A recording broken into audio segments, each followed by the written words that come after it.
Hello everybody, Aaron here from Goddard Adventure. Today I wanted to show off our new tires that I got for the Pilot and walk you through the pros and cons of different tire choices and also explain my reasoning stepping back down to an all-terrain tire and also stepping back down to a 245 75/16 tire. So as you can see, my tire size has gone down and I am running less aggressive tires. And while I really enjoyed running the mud trains, and especially enjoyed them when they were fresh and didn't have a lot of road noise, eventually on my Pilot, they wore unevenly and developed severe road noise and severe vibrations. It wasn't due to balancing. I believe it was due to my air springs in the back and running with the air springs being necessary for my ride height. Right now, the Pilot, as it sits right now, doesn't need any air in the air spring to have this height, and I'm just going to use the air spring to compensate for any kind of load changes in the future. For the trip to Florida coming up, I suspect that the rear will droop a little bit when we have a full vehicle, and I will use the air springs to compensate and keep my alignment true the way it came off the alignment rack. So the mud train tires that I was running, the Yokohama Geolander G003 mud trains, they are definitely like the coolest tire on the market as far as aesthetics, in my opinion. They are just the bee's knees. They gave us amazing off-road traction. There were a lot of upsides to them, especially for my channel where I'm trying to kind of hang with the big boys with the true off-road vehicles. They really gave my Pilot an edge in slick conditions and helped me roll over stuff because they were, 32-inch tires. They were 235 85/16 tires. I guess the actual tire size was 31.7. They required cutting to fit on the Pilot, and they also required, with my old original OEM rims, they required cutting the original spring perch. The stock spring perch actually interfered with that tire size. So those are some serious downsides to those who aren't modifying their Pilot as heavily as I am.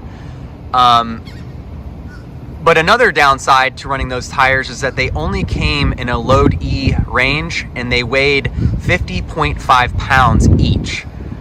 And in comparison, these Toyo Open Country light duty tires, they weigh 15 pounds each less, 36 pounds per tire. So that's a total of 60 pounds unsprung weight reduction, which is kind of a big deal. It affects your gas mileage, it affects your acceleration. So those were, these new tires will actually suit the Pilot's performance a little bit better. They're definitely a compromise though when it comes to off-road performance. They won't work as well in the mud. They aren't as tough. I could experience a sidewall puncture. And overall, it has yet to be seen on the trails, but we'll see how much I regret not having my old mud train tires. It could be a lot in certain situations. Another issue with my Pilot is gearing. I don't have a transfer case, or a low range. I don't have the ability to shift into low range. So the gearing I have is what I got, and it's not the greatest. So the larger 32-inch tires, they really affected my low end kind of crawl ratio, and I could really feel it in Colorado on steep trails and low or high altitude situations where you lose horsepower in the engine due to the thinness of the air. And even in South Carolina, in North Carolina at Uwharrie, on steep enough trails, you could feel the lack of gearing. It wasn't so bad, in the low country, but it was something that was definitely there and something I was kind of fighting here or there. So these tires here hopefully will give me a little bit better crawl ratio. Still not the best, but maybe better. I'm looking forward to a future trip out to Colorado to test the theory and kind of see how much of a difference they make. We've also, made some engine mods, which I'll kind of feature in another video coming up. to try to compensate for that thin air in Colorado. How much of a difference it'll all actually make has yet to be seen. Whether I could make it to the top of Imogene Pass is unknown and untested. But I was a little worried about these new tires looking really tiny, going back from the 31.7 tires down to the 30.5 inch tires. But overall, I think they still have a nice aesthetic. Definitely doesn't look, you know, out of the ordinary compared to other vehicles you see on the market. A lot of pickup trucks and different trucks have, in my opinion, very tiny tires stock. So I think these look just fine in that regard. I was able to kind of paint my wheels, give them a little bit of touch-up paint since we had kind of marred them up a bunch. And other than the lug nuts being a little rusty, I think that turned out great.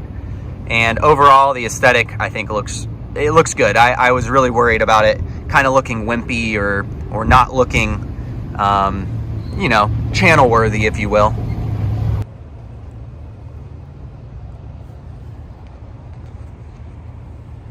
Now that my Pilot's running a little bit more quiet, I believe I've detected a bad wheel bearing in the front right. It's either that or the tires making kind of a humming noise that changes when turning.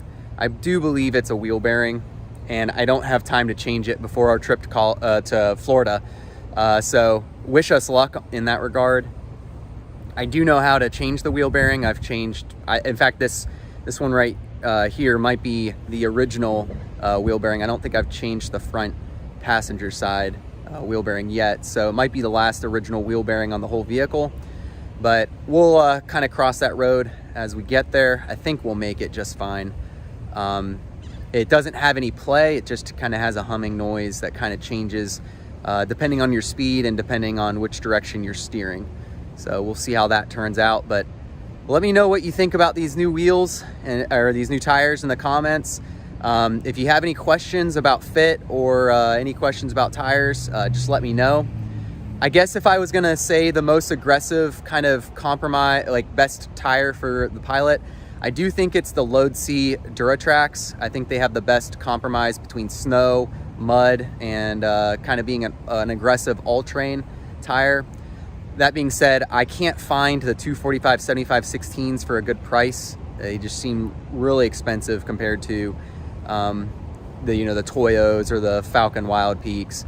So I went with these, and we'll see how they go. I know they have really good rain traction and snow traction, which we don't have a lot of. Well, we have a lot of rain, but we don't have a lot of snow here in South Carolina. But stay tuned for our Florida trip coming up, and I've got another set of videos on the way.